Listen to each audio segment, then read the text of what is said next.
సమూలంగా నాశనం అవుతుంది అనని మేము ఎక్కని కార్యాలయ గడపలేదు, తొక్కని రాజకీయ నాయకుని గడపలేదు. అయినా స్వయాన ముఖ్యమంత్రి విద్యాశాఖకు మంత్రి అయితే ఈ మంత్రి గారికి చెప్పనికి మాకు కనీసం అపాయింట్మెంట్ దొరకలే. కానీ మంత్రులకు మాకున్న పరిచయాలకు మేరకు మంత్రులకు విజ్ఞప్తులు విన్నపాలు చేసినాం. ఈ ఓవర్ నైట్ జరిగిన ప్రక్రియలో పర్మిషన్ లేని యూనివర్సిటీల నుంచి, టెరిటోరియల్ జ్యుడిక్షన్ లేని యూనివర్సిటీల నుంచి మెమోలను దిద్దుకొని మెమోలను తయారు చేసుకొని వచ్చిన వాళ్ళందరూ డబ్బులు ఇచ్చి నియామకాలైన వాళ్ళందరూ ఇలా విద్యాబోధన చేస్తుంటే విద్యా ప్రమాణాలు విద్యా విలువలు ఎట్లా కాపాడబడతాయని నేను ఈ ముఖ్యమంత్రిని అడుగుతున్నా. అయా ముఖ్యమంత్రి గారు, గత ప్రభుత్వం చేసిన ఈ తప్పుడు తలకల నిర్ణయాన్ని సమీక్షించమని పదే పదే మేము వేదికల ద్వారా ప్రాధేయపడినాం. ఇగో రోజుకొక వార్త వస్తుంది. ఇలా రోజుకొక వార్త వస్తుంది. దొడ్డిదారి నియామకాల వల్ల 1000 మంది దాకా తప్పుడు సర్టిఫికెట్లతో ఉన్నారు. 1000 మంది దాకా. నేను ఇది ఆరోపణ కాదు, ఆధారాలతోటి నిరూపించగలుగుతా. నా దగ్గర పూర్తి డాటా ఉంది.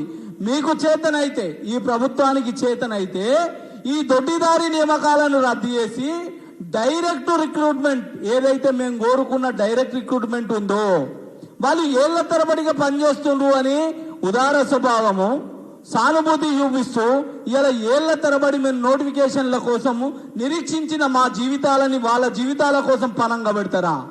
ఒక వ్యవస్థని ఎలా ఏదైతే ఒక వ్యవస్థ ఉందో, ఒక క్రమబద్ధమైన వ్యవస్థని కూల్చడానికి కోసం మీరు ప్రయత్నం చేస్తున్నారా? మీరు ఓటు బ్యాంక్ రాజకీయాల కోసం. ఇలా నేను రమాకాంత్ అని నిన్న పంపిన, నేను రమాకాంత్ అని ఒక లెక్చరర్ ఉంటారు, వొకేషనల్ లెక్చరరు. ఈయన చదివేదానికి కోర్సే లేదాడ, ఆ యూనివర్సిటీలో కోర్సే లేదు. కానీ ఈయన ఇలా రెగ్యులరైజ్ అయిన లెక్చరర్ ఉన్నాడు. ఇంకొకతను కృష్ణమోహన్ సింగ్ అనేట ఈయన పరిస్థితి కూడా అంతే. ఇంకా ఏదైతే మగధ యూనివర్సిటీలో అసలు కోర్సే లేదు, బీటెక్ కోర్సు డిస్టెన్స్లో లేదని చెప్తూ మనకు ఎవరైతే ఆ యూనివర్సిటీకి సంబంధించిన వాళ్ళు ఆర్టీఐ కింద రిప్లై ఇవ్వడం జరిగింది. లలిత రత్నకుమారి అనే ఇద్దరు, ఒక ఆమె కోదాడలో పనిచేస్తుంది, ఒక ఆమె సూర్యాపేటలో పనిచేస్తుంది. వీళ్ళ మీద రిప్రజెంటేషన్స్ ఇచ్చి వీళ్ళ నియామకాలు తప్పుడు పద్ధతులలో నియామకం జరిగిందని ఆయా ప్రిన్సిపల్లకు మేము రిప్రజెంటేషన్స్ ఇచ్చినాం. ఆఖరికి వస్తే ఇగో సిఐకి నేను మొన్న 3 రోజుల కింద పోస్ట్ చేసిన సిఐకి, మేము అంత దూరం పోలేము, అన్ని ఖర్చులు పెట్టుకోలేమని. మరి ఇట్లాంటి తప్పుడు తలకల విధానం వల్ల ఇప్పట్లాంటి ఇంతెందుకు స్వయాన ఒక మంత్రి గారే కాపాడుతుండు. నల్గొండలో 12 మంది మీద రిప్రజెంటేషన్ ఇచ్చినాం. తప్పుడు పద్ధతుల నియామకమైన సర్టిఫికెట్లు చక్కగా లేవు అని చెప్పి 12 మంది మీద ఇస్తే, అందులో ఒక సీనయ్య అనేటైన మీద నేను మన నల్గొండ పిఎస్లో కంప్లైంట్ చేసిన.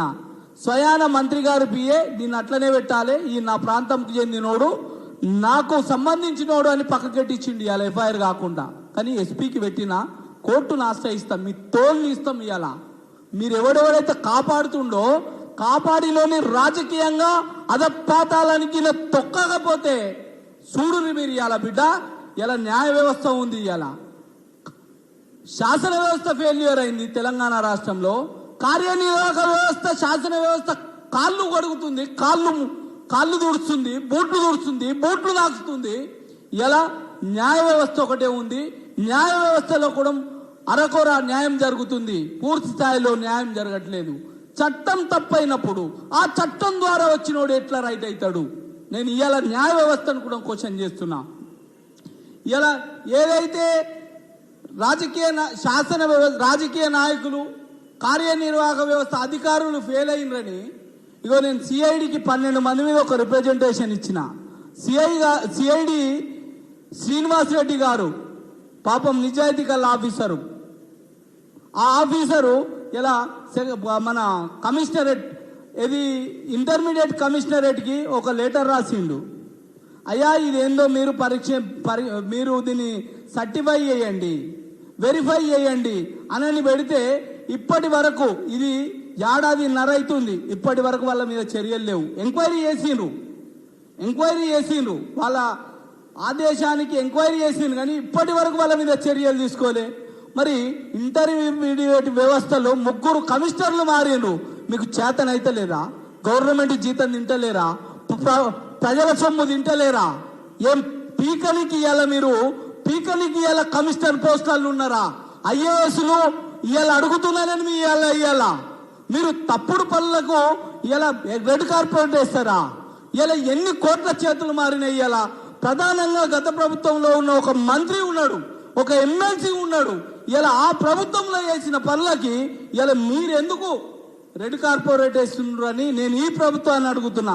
అయ్యా ముఖ్యమంత్రి గారు, ఇలా మీరు ఇలా పట్టణ ప్రణాళికలో భాగంగా పట్టణ శాఖ మంత్రిగా నువ్వు ఇలా బస్తీలకి వెళ్ళినవే, మరి ప్రభుత్వ పాఠశాలలకు ఎందుకు పోతలేవు?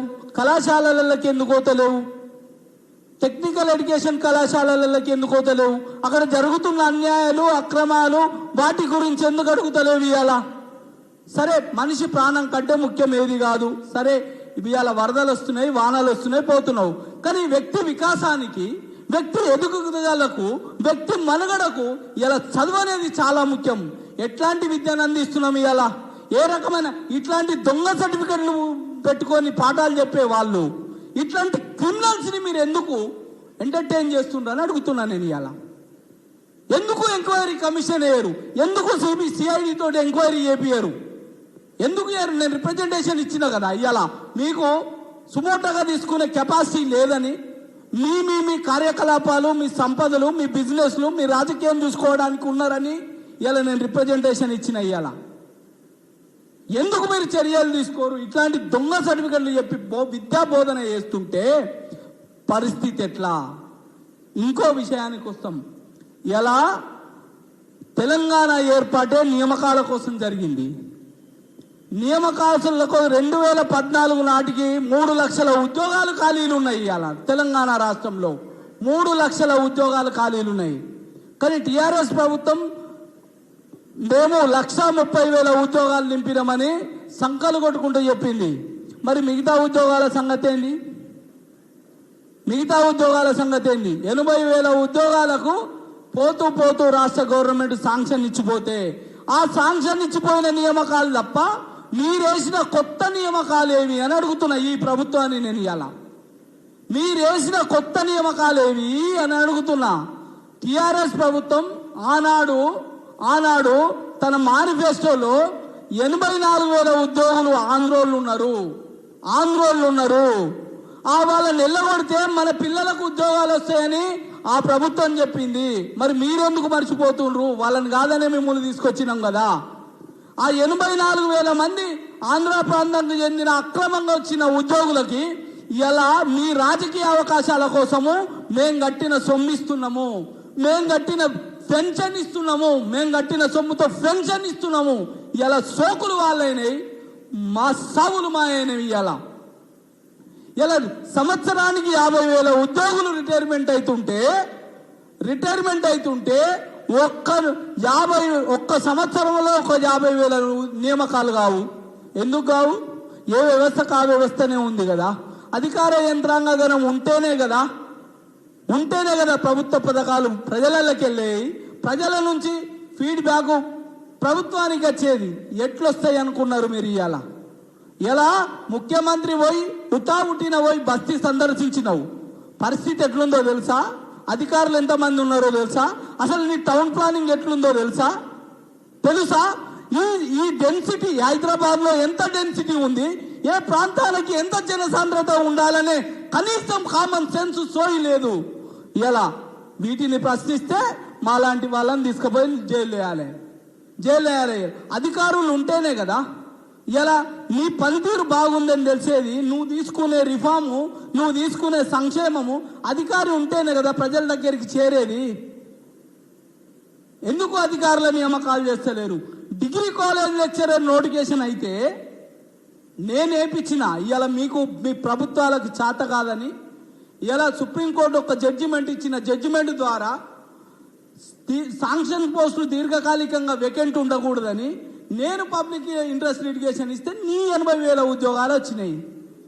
ఆ 80,000 ఉద్యోగాలలో డిగ్రీ కాలేజ్ లెక్చరర్లు 2022లో నోటిఫికేషన్ ఇచ్చిండ్రు. ఇప్పటి వరకు అప్లికేషన్ విలువలే. మీ మీడియాకు డౌట్ ఉంటే ఒకసారి వెబ్సైట్లో చూడండి. ఇప్పటి వరకు అప్లికేషన్ విలువలే. ఈ 4 ఏళ్లలో ఒక విద్యార్థి చదవాలనే కాంపిటేటివ్ స్పిరిట్కి రావాలనే ఆలోచన ఒక్క రోజులో ఒక్క క్షణంలో మారిపోతుంది. ఒక్క క్షణంలో మారిపోతుంది. మన పరిస్థితులు మారిపోతాయి. పొట్ట చేతన పట్టుకొని ఇలా హైదరాబాద్కి ఉన్నత చదువులకి ఉన్నత అవకాశాల కోసం ఇలా ఏది మన స్టడీ సెంటర్లల్లా, కోచింగ్ సెంటర్లల్లా, విశ్వవిద్యాలయాలల్లా, విద్యాలయాలల్లా, కళాశాలలల్లా ఇలా కళ్ళు కాయలు కాసేటట్టు కింద సీటు ముళ్ళు కూర్చేటట్టు కూకుంటా కానీ మాకు ఒక కాంపిటేటివ్ స్పిరిట్ ఎగ్జామ్కి పార్టిసిపేట్ చేయలేకపోతున్నాం. అలాంటిది ఏ ఇయర్కి ఆ ఇయర్ నోటిఫికేషన్ ఎందుకు రాదు? క్యాలెండర్ ఇయర్ ఏదని అడుగుతున్నా. ఇవాళ నేను ఈ ముఖ్యమంత్రిని సంవత్సరంలో 2 లక్షల ఉద్యోగాలు నింపుతా అన్న మీ మేనిఫెస్టో, మీ క్యాలెండర్ మీరు అధికారంలోకి రాగా క్యాలెండర్ ఇయర్ ఇస్తామన్న మీ క్యాలెండర్ ఇయర్ ఏదని అడుగుతున్నా నేను. ఇవాళ ఏ వ్యవస్థకు ఆ వ్యవస్థ పనిచేయకపోతే ప్రభుత్వ పనితీరు ఎట్లుంటుంది అని అడుగుతున్నా నేను. ఇవాళ మీరు మీ రాజకీయాలు, మీ ఎన్నికలు, మీ బిజినెస్లు, మీ లావాదేవీలు ఇవేనా? వేరే ఏం పట్టదా?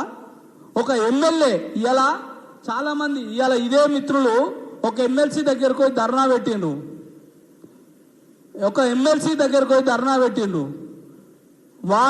ఇక వాడు అనకూడదు కానీ ఆయన గెలిచింది నిరుద్యోగుల పక్షాన, ఆయన గెలిచింది ఉద్యోగుల పక్షాన, ఆయన గెలిచింది విద్యార్థుల పక్షాన. వీళ్ళందరూ గెలిస్తేనే ఓట్లు వేస్తేనే గ్రాడ్యుయేట్ ఎన్నిక జరుగుతుంది. వీళ్ళంతా గ్రాడ్యుయేట్లే. మరి వీళ్ళ హక్కుల కోసం పనిచేయకుండా ఇంకొకడ పోయి పనిచేస్తున్నాడు.